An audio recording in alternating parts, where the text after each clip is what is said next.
Here are 5 things that I have done that have helped me make progress learning jazz piano. So the first one is to record yourself.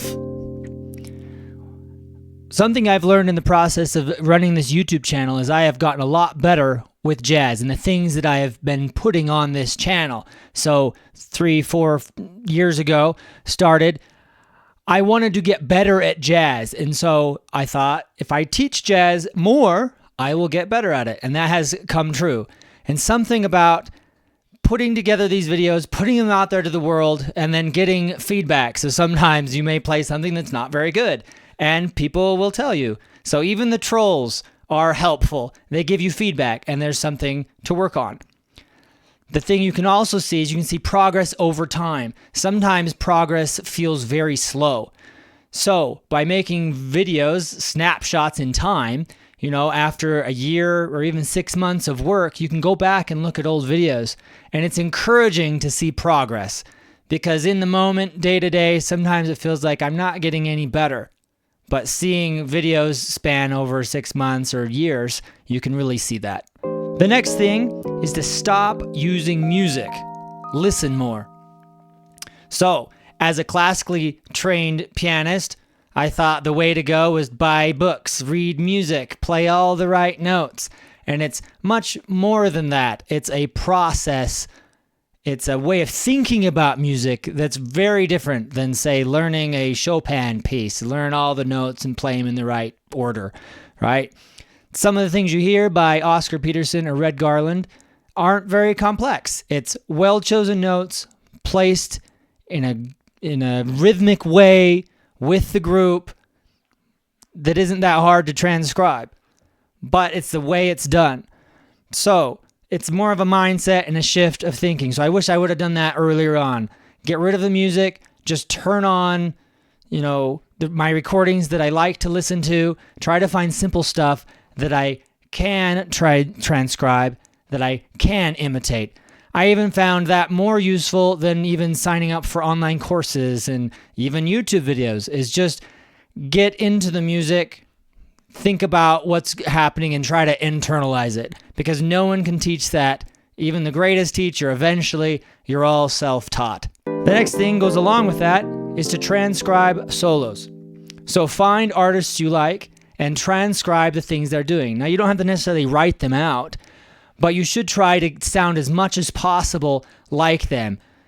If that's too overwhelming, just do a measure or two. I think that's not too hard to do. You can find an easy section of some solo somewhere and transcribe that. If you really want to test yourself, do write it out, because I found things I thought I knew when I put it on paper, it was different. Things about rhythm and time and all these little details you have to work out when you actually put pen to paper. The next thing would be to play something new by ear every day.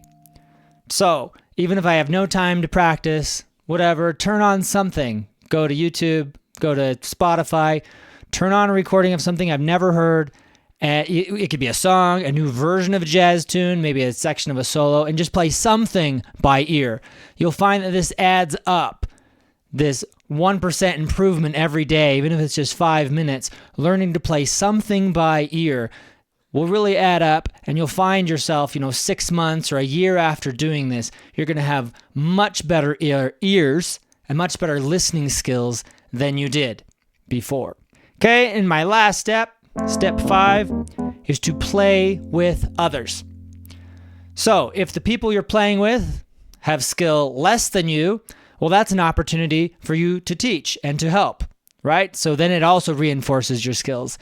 If you're playing with people that are far better than you, well, then that also adds some stress. Like, you need to level up your game so that you're not like the worst person in the room. And I felt that sometimes, and it really does help you level up your game, because one rehearsal was kind of and then the next one you really had to work hard so that you could keep up and you could do the things that other people are asking to do.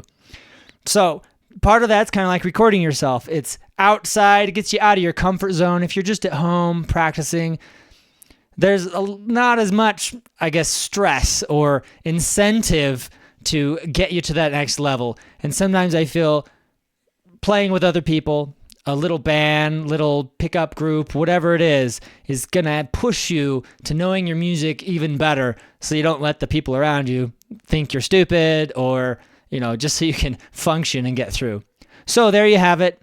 Those are 5 things that I have found help me to learn jazz better. If you have any other tips, let me know.